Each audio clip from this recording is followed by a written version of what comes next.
Bonjour à tous, chers maîtres, chers collègues, honorable assistance.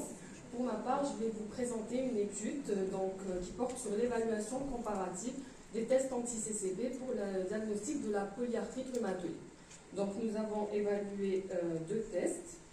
La chimiluminescence sur l'automate iFlash 1800 représentée par AMD en Algérie versus la technique ELISA Euroimmun.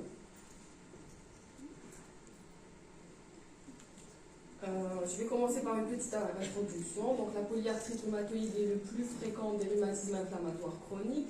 Elle est d'origine auto-immune, caractérisée par un syndrome inflammatoire, des atteintes polyarticulaires qui vont engendrer la dégradation de celle-ci. Elle est caractérisée par des synovites et des érosions, d'où l'importance d'un diagnostic précoce pour éviter la destruction articulaire qui est invalidante. Ce rhumatisme touche 0,3 à 1% de la population, en particulier les femmes de 40 à 60 ans. Donc on retrouve des manifestations articulaires, des manifestations aussi extra-articulaires avec syndrome sec, atteinte pulmonaire, etc. Les manifestations radiologiques sont plus tardives, donc dans l'érosion qui est très spécifique.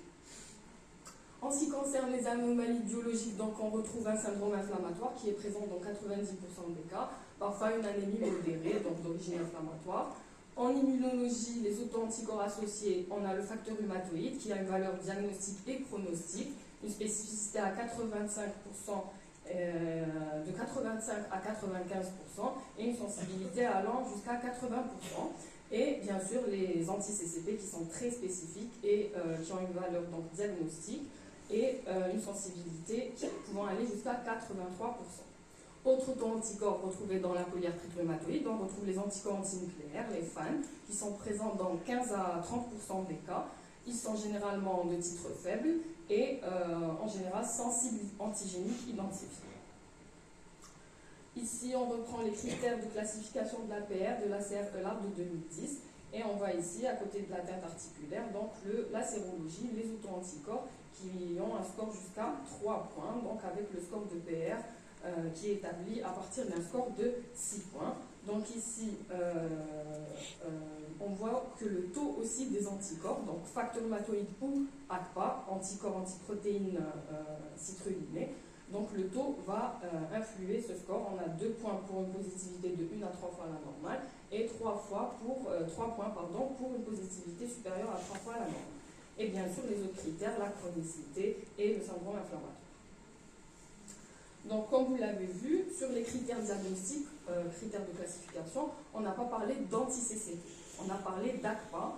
Donc les anticorps anti-ACPA sont des anticorps en fait anti-protéines citrulinées. Donc les protéines citrulinées, c'est quoi? C'est des protéines dont les résidus arginines vont subir une catalyse enzymatique par la peptidyl arginine déaminase pour transformer ces résidus arginines en citrulline. C'est ça la citrulination. Donc plusieurs protéines peuvent être citrulinées, notamment la fibrine, la vimentine, l'alpha-hénolase. Donc voilà, et à ce moment-là, on va rechercher les anticorps anti-facteurs périnucléaires, anti-kératine, anti-fibrinogènes, donc les anticorps correspondants. Et parmi ce groupe d'anticorps antiprotéines citrulinées, on a les anti-CCP qui sont en fait les anticorps antiprotéines cycliques, peptides cycliques citrulinées. Donc ici, c'est toujours une planche par rapport aux ACPA. Donc, comme on l'a expliqué, la pâte qui peut être d'origine endogène ou exogène, d'origine bactérienne notamment, qui est impliquée dans la physiopathie, donc les infections bactériennes qui sont impliquées dans la physiopathie de l'APR. Donc, on retrouve ces auto-antigènes qui sont la cible de cette pâte, de cette enzyme, d'accord, qui vont subir cette citrulination. Et donc, on aura formation de néoépitopes. Donc, c'est ça en fait qui est impliqué dans la physiopathie de l'APR, c'est ce soi modifié, donc ces néoépitopes qui seront mis à nu au système immunitaire et qui va donc initier une réponse immunitaire. Il faut savoir que cette activité de l'enzyme PAD est accentuée dans les conditions de stress, notamment l'inflammation, et donc ce qui va augmenter cette production d'antigènes citrulinés et qui va initier cette auto-immunité, donc qui est à l'origine de l'initiation de la polyarthrite rhumatoïde. Pour les anticorps antipeptides cycliques citrulinés, donc ce sont des peptides synthétiques. des résidus citrulinés pour la recherche des auto-anticorps anti-CCP. Nous avons vu la génération de plusieurs générations d'anti-CCP en vie le jour, CCP1, CCP2 et les anti-CCP3 en 2005-2007. Donc ces anticorps ont un intérêt diagnostique, un intérêt pronostique et aussi un intérêt prédictif d'évolution vers une polyarthrite rhumatoïde. Donc la valeur diagnostique des anti-CCP, on a vu que ces différentes générations d'anti-CCP ont vu une évolution, surtout notamment sur la sensibilité. Donc on a amélioré un petit peu la sensibilité de ces tests. On passe à présent à l'étude proprement dite. Donc l'objectif était d'évaluer les performances diagnostiques du test automatisé de chimiluminescence eFlash 1800 de la firme Wilo en comparaison au test conventionnel ELISA manuel EuroIMA. Donc l'étude a été faite au niveau du laboratoire d'immunologie clinique du CHU Villeneuve-Sousse, donc entre octobre 2023 à juillet 2024, en collaboration bien sûr avec le service de rhumatologie du CHU. Donc, on a regroupé une population de 199 patients chez qui le diagnostic de polyarthrite rhumatoïde était suspecté. Donc, avec une majorité bien sûr de femmes, 84%, l'âge moyen de 48 ans. Donc, cette population, donc, on a récolté les renseignements cliniques grâce à une fiche de renseignement, ce qui nous a permis de diviser notre population en deux groupes. Donc un premier groupe patients atteints de polyarthrite rhumatoïde confirmée. Donc on avait 100 patients, sexe ratio, donc prédominance féminine à 85%, à 51 ans d'âge moyen. Et un deuxième groupe, donc c'est le groupe contrôle, c'était des patients atteints d'autres rhumatismes inflammatoires, notamment des conjectivites. Donc on avait 99 patients dans ce groupe, avec une prédominance féminine à 80% et d'un âge moyen de 41 ans. Donc ce tableau résume les caractéristiques techniques des tests utilisés. Donc on avait pour la technique, pour le test EuroIMA, donc c'était une technique ELISA. Pour le eFlash, c'était une technique CLIA, chimiluminescence. La technique ELISA est une technique manuelle et la technique eFlash de chimiluminescence est une technique full automatisée. Les antigènes sont les mêmes, donc c'est des anti-CCP de deuxième génération pour les deux tests, que ce soit pour l'EuroIMA ou pour la chimiluminescence. Le temps d'incubation, donc 120 minutes pour l'ELISA et on a ici 30 minutes pour la technique de chimiluminescence, donc elle a l'avantage d'être plus rapide. Le volume d'échantillon est plus réduit, donc de moitié, à 5 microlitres pour la technique eFlash. L'intervalle de détection, donc on voit ici qu'il est comparable pratiquement à l'ELISA, donc il va de 0,5 à 200 unités par ml pour la chimiluminescence et de 0,3 à 200 pour l'ELISA. Les valeurs seuil étaient les mêmes, donc un seuil de positivité à 5 pour les deux techniques. La démarche suivie pour notre étude, donc on avait une fiche de renseignement grâce à laquelle nous avons collecté les différents renseignements cliniques, la recherche des auto-anticorps, donc sur prélèvement veineux, et ensuite l'analyse des résultats par le logiciel Excel et aussi SPSS. Donc ici on va voir les résultats de notre étude. Donc répartition des patients en fonction de l'âge, on avait une tranche d'âge, donc la tranche d'âge majoritaire était comprise entre 51 et 65 ans. Pour les principales manifestations cliniques retrouvées chez les patients atteints de PR, donc on avait l'atteinte articulaire bien sûr qui était présente chez pratiquement tous nos patients, et le syndrome sec dans 30% des cas. On retrouvait aussi la pneumopathie interstitielle diffuse, le phénomène de Raynaud, des attaques musculaires à moindre fréquence.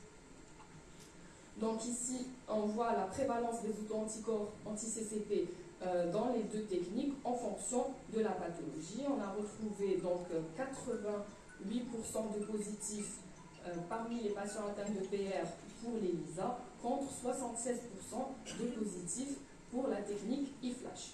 En ce qui concerne les patients non RA, donc non polyarthrite rhumatoïde, on avait 7 positifs sur la technique EuroIMA et uniquement un seul positif sur la technique eFlash. Donc ici, on voit bien la très bonne spécificité de ce test. ce tableau résume la concordance qualitative entre les anti-CCP et donc par eFlash comparé à l'EuroIMA. On avait une concordance dans 173 échantillons, donc dans presque 87% des cas, avec un coefficient de Cohen à 0,736. Donc c'était une concordance qualitative modérée. En ce qui concerne la concordance quantitative, donc la corrélation entre les taux d'anti-CCP sur l'automate eFlash en comparaison avec la technique EuroIMA, donc on avait une forte corrélation avec un coefficient de Spearman de 0,749. Ici, on voit une analyse des courbes ROC, qui est le reflet de la performance du test pour le diagnostic de l'APR. On a retrouvé une AUC supérieure à 0,9 pour l'EuroIMA et aussi pour le test eFlash, ce qui est excellent pour le diagnostic de la polyarthrite rhumatoïde. Ici, c'est un tableau qui reprend les différentes sensibilités et spécificités des deux tests avec les ratios de vraisemblance positifs et négatifs, donc à différents cut-offs. Ici, vous avez le cut-off du fournisseur, donc qui était à 5 pour les deux techniques. On observe quand même une moindre sensibilité par rapport au test EuroIMA et ELISA, avec une très bonne spécificité à 99% pour le test eFlash. Par la suite, on a choisi un seuil de spécificité commun aux deux techniques qu'on a fixé à 95% et on a vu que la sensibilité du test eFlash rejoignait la sensibilité du test ELISA. Par la suite, étant donné que le taux des auto-anticorps a un poids dans les critères de classification de la CREA, on a vu un peu la sensibilité et spécificité des deux tests en ce qui concerne des seuils à 3 fois la normale. Et là, on voit que le test eFlash perd quand même un peu de sensibilité. Et par la suite, bien sûr, on a déterminé le cut-off optimal pour un meilleur compromis sensibilité-spécificité pour le test eFlash. Et donc, on a une proposition d'abaisser un peu le seuil de 5 à 4. Très bien. Donc, ici, pour résumer un peu les résultats qu'on vient de voir, on retrouve une très bonne spécificité du test eFlash, du test eFlash par chimie luminescence, et donc qui est représenté par le rapport de vraisemblance négatif. Voilà. Par contre, une moindre sensibilité à 76% du test eFlash vs le test ELISA. La concordance qualitative était modérée entre les deux tests, 86,9%, mais on avait une très forte corrélation entre les taux d'anti-CCP, donc la concordance qualitative, entre les deux techniques, eFlash et ELISA. Donc, on peut expliquer ces différences par rapport à la sensibilité surtout. Donc, déjà, on a différents aspects techniques. Donc, les méthodes de quantification, c'était une technique ELISA pour le premier test, alors que c'est la chimie-luminescence pour le deuxième. Et bien sûr, tout ce qui est modalité technique de fabrication du réactif, tout ça influe. Donc, le choix du revêtement, la phase solide en ce qui concerne l'ELISA. Un autre facteur peut intervenir, c'est l'hétérogénéité de cette protéine citrullинée. Donc, comme on l'a vu tout à l'heure, il existe différents sous-types et donc des affinités différentes de ces antigènes et des motifs de glycosylation utilisés. Et aussi les types et les sources d'antigènes. Donc, les séquences caractéristiques immunologiques des deux firmes n'étaient pas connues pour nous. Donc ici, une petite explication par rapport au cut-off à 95% de spécificité. Donc on propose cette harmonisation de la spécificité des tests pour qu'il y ait pour diminuer la variabilité des résultats entre différents tests, différentes firmes, et donc ainsi aider à une meilleure interprétation, même si on lance un test dans différentes firmes. Donc c'est-à-dire ajuster les valeurs cut-off à un seuil de spécificité à 95% va permettre de diminuer la variabilité entre les différents tests, et c'est effectivement ce qu'on a vu. Donc avec des cut-offs à 8 pour l'ELISA et 3,4 pour la technique eFlash, on retrouve une sensibilité qui est pratiquement similaire. Donc regardez, 84 pour l'ELISA et 80% pour la technique eFlash.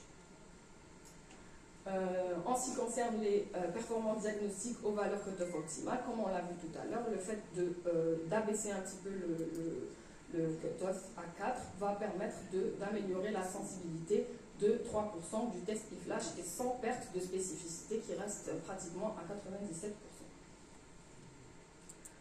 Donc, je résume un peu les avantages de ce test e-flash. Donc, c'est une technique complètement automatisée, peu onéreuse par rapport aux autres techniques, très bonne corrélation quantitative avec l'ELISA conventionnelle et excellente spécificité du test, mais on a une moindre sensibilité par rapport à l'ELISA, donc il y a un petit pourcentage où il faut prendre des précautions par rapport à un résultat négatif. Donc, et peut-être envisager des perspectives d'amélioration de la composition en antigènes, notamment et pourquoi pas passer à des anti-CCP de 3e génération. Toutefois, notre étude présente des limites, notamment la taille de l'échantillon qui était réduite. Les performances analytiques n'ont pas été donc étudiées dans cette étude, tout ce qui est reproductibilité, justesse, exactitude, et ça a probablement une incidence sur la comparabilité des résultats. Et la nécessité d'inclure un groupe contrôle de témoins sains, notamment connaissant la valeur prédictive des anti-CCP. Donc en conclusion, l'évaluation des tests à la même spécificité, à 95%, a montré une bonne performance diagnostique pour l'APR du test e-flash WILO avec une sensibilité à 80% qui était pratiquement similaire à celle de la technique ELISA.